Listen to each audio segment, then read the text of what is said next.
Daily current news में आज का हमारा विषय है अफगानिस्तान में 5.9 तीव्रता का भूकंप। इस एपिसोड में सबसे पहले हम देखेंगे चर्चा में क्यों है, फिर जानेंगे हम हिंदू कुश क्षेत्र के बारे में, साथ ही देखेंगे अफगानिस्तान की भौगोलिक स्थिति और जानेंगे भूकंप के बारे में, और अंत में देखेंगे अभ्यास प्रश्न को। आगे बढ़ने से पहले बता दें आज का हमारा टॉपिक सामान्य अध्ययन के प्रश्न पत्र भारत एवं विश्व के भूगोल से संबंधित है। तो चलिए शुरू करते हैं। हाल ही में अफगानिस्तान के हिंदू कुश क्षेत्र में 5.9 तीव्रता का भूकंप आया है। राष्ट्रीय भूकंप विज्ञान केंद्र के अनुसार भूकंप का केंद्र 75 किलोमीटर की गहराई पर था। इसका केंद्र बगलान से 164 किलोमीटर पूर्व में था, जिसकी जनसंख्या लगभग 1,08,000 है। बता दें कि इसके झटके दिल्ली एनसीआर के भी कई इलाकों में महसूस किए गए हैं। अब देख लेते हैं अफगानिस्तान की भौगोलिक स्थिति के बारे में। यह दक्षिण एशिया और मध्य एशिया के साथ स्थित एक स्थलरुद्ध देश है। इसे एशिया के इन दो महत्वपूर्ण भौगोलिक क्षेत्रों को जोड़ने वाला पुल माना जाता है। अफगानिस्तान का मध्य पूर्व के साथ भौगोलिक संपर्क है। जलवायु के मामले में अफगानिस्तान में 4 मौसम है और अपने पड़ोसियों की तुलना में यहाँ पहाड़ी इलाका, घने जंगल और प्रचुर मात्रा में पानी है। अफगानिस्तान की सीमा Pakistan, Iran, Turkmenistan, Uzbekistan, Tajikistan और चीन से लगती है। अब जान लेते हैं हिंदू कुश क्षेत्र के बारे में। यह हिमालय के पश्चिम में 800 किलोमीटर लंबी पर्वत श्रृंखला है। हिंदू कुश हिमालय क्षेत्र को तीसरा ध्रुव माना जाता है तथा यह जलवायु परिवर्तन की दृष्टि से अत्यंत सुभेद्य है।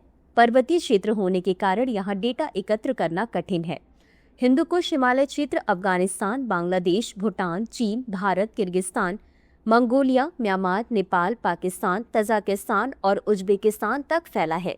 यह लगभग 5 मिलियन वर्ग किलोमीटर के क्षेत्र तक फैला है तथा यहाँ सांस्कृतिक रूप से संपन्न एक बड़ी आबादी निवास करती है। तीसरा ध्रुव, जो विशाल क्रायोस्फेरिक क्षेत्र से घिरा हुआ है, यहाँ बर्फ का सर्वाधिक भंडार पाया जाता है। अब जान लेते हैं भूकंप के बारे में। यह एक प्राकृतिक घटना है। सरल शब्दों में भूकंप का मतलब धरती का हिलना है। यह ऊर्जा के निकलने के कारण होता है, जिससे तरंगे उत्पन्न होती हैं जो सभी दिशाओं में यात्रा करती हैं। भूकंपीय तरंगे कहलाने वाले कंपन भूकंपों से उत्पन्न होते हैं जो पृथ्वी से होकर गुजरते हैं और सिस्मोग्राफ नामक उपकरणों पर रिकॉर्ड किए जाते हैं। पृथ्वी की सतह के नीचे वह स्थान जहां भूकंप शुरू होता है उसे हाइपोसेंटर कहा जाता है और पृथ्वी की सतह पर उसके ठीक ऊपर स्थित स्थान को उपपरिकेंद्र कहा जाता है। भूकंप के प्रकार: भ्रंश क्षेत्र, टेक्टोनिक भूकंप, ज्वालामुखी भूकंप, मानव प्रेरित भूकंप। भूकंपीयता: अतीत में आए भूकंपों और क्षेत्र की टेक्टोनिक संरचना से संबंधित वैज्ञानिक जानकारी के आधार पर भारत को 4 भूकंपीय क्षेत्रों 2, 3, 4 और 5 में विभाजित किया गया है। भूकंपीय क्षेत्र 2 mm पैमाने या mm संशोधित मरकाली तीव्रता पैमाने की तीव्रता 5 से 6 के अनुरूप मामूली क्षति वाले भूकंप वाले क्षेत्र। भूकंपीय क्षेत्र 3 mm पैमाने की तीव्रता 7 के अनुरूप मध्यम क्षति। भूकंपीय क्षेत्र 4 mm पैमाने की तीव्रता 7 और उससे उच्चतर के अनुरूप प्रमुख क्षति। भूकंपीय क्षेत्र 5 यह क्षेत्र कुछ प्रमुख दोष प्रणालियों के भूकंपीय दृष्टिकोण से निर्धारित होता है तथा भूकंपीय दृष्टिकोण से सबसे अधिक सक्रिय क्षेत्र है।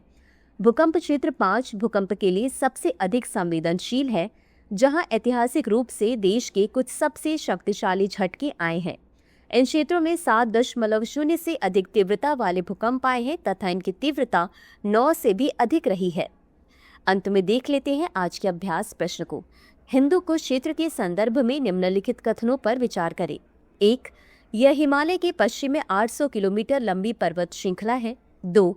हिंदू कुश हिमालय क्षेत्र अफगानिस्तान, बांग्लादेश, भूटान, चीन, Bharat, Kyrgyzstan, Mongolia, Myanmar, Nepal, Pakistan, Tajikistan और उज्बेकिस्तान तक फैला है। उपर्युक्त में से कौन सा या कौन से कथन सही है या सही है? ए केवल 1, बी केवल 2, सी 1 और 2 दोनों, डी न तो 1 और न ही 2। इस प्रश्न का उत्तर कमेंट बॉक्स में जरूर दें। अभी के लिए बस इतना ही। धन्यवाद।